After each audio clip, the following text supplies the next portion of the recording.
Hello folks, this is Kevin from Good Day, Good Prayers.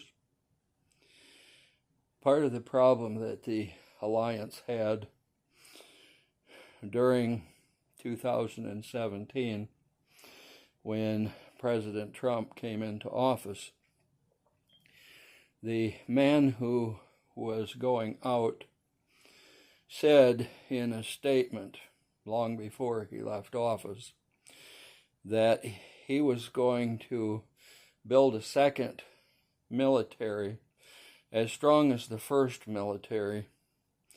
And that's exactly what he did. He took the 3-letter and 4-letter agencies and built them up. He built up various forces around the country that were part of states as well as federal government. He took groups that were terrorist organizations, in fact, even created some terrorist organizations during his time in office. He also went ahead and took agencies that had been started by George Soros and people like him. Probably Bill Gates had a few of those agencies as well, and built them up as well. Well, when 2017 rolled around, the Alliance was coming into power to start the new administration. There was no money in the Pentagon coffers. The military-industrial complex had spent all of it on building up all of these agencies, including the industrial complex military. So the Alliance didn't have much in the way of money to work with. They had also used money from U.S. aid and several other parts of the federal government to create this military. Even the post office had over 1 billion bullets because they were even ready to go to war in favor of the deep state, the globalist cabals, literally the dark side.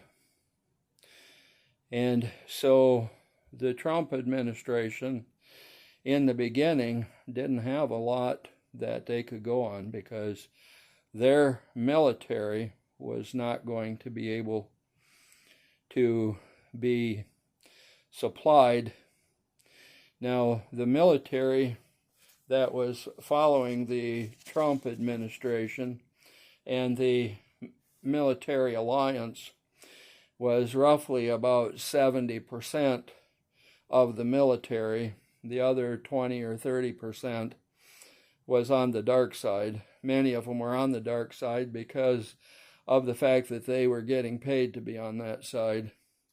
It was like a lot of the groups like Antifa and Black Lives Matter, Acorn, the color purple and pink, and all the other crazy groups that were out there. They were all being paid.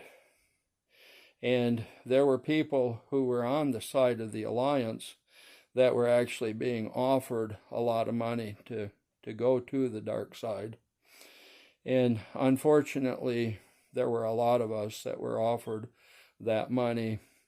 Now, some of them because of fear, and some of them because they were captured had no choice, or at least said they had no choice. I was kind of surprised when 2 or 3 of my colleagues actually went to the dark side. They accepted the money. And they did it because they didn't want their families to be killed, and I understood that. But it wasn't something that I could do. And so it was a very difficult time for the Alliance, and I really believe that it was the grace of God that the military alliance was finally able to win that war that year. somehow and in some way, President Trump was able to pull it off. Now, the military, when the whole thing started, really didn't have bullets.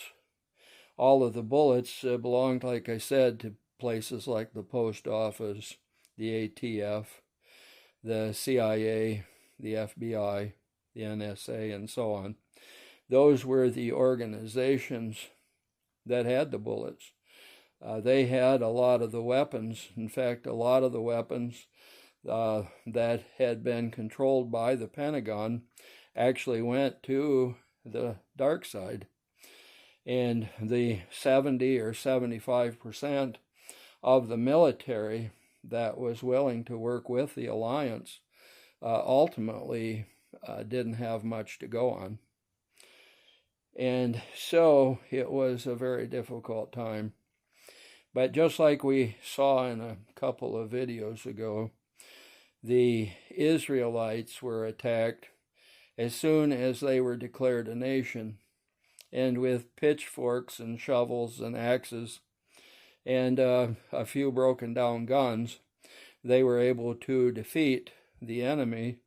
And in the same way, in 2017, the alliance was able to defeat the enemy. And had they not held them off last year in 2024, all of the people that call themselves Americans today would have breathed their last. That was how close we came to the end. There's more to this story, and we will be talking about it again.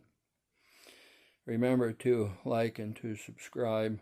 We thank you for your support of this channel. And now we ask that you have a good day. Good day.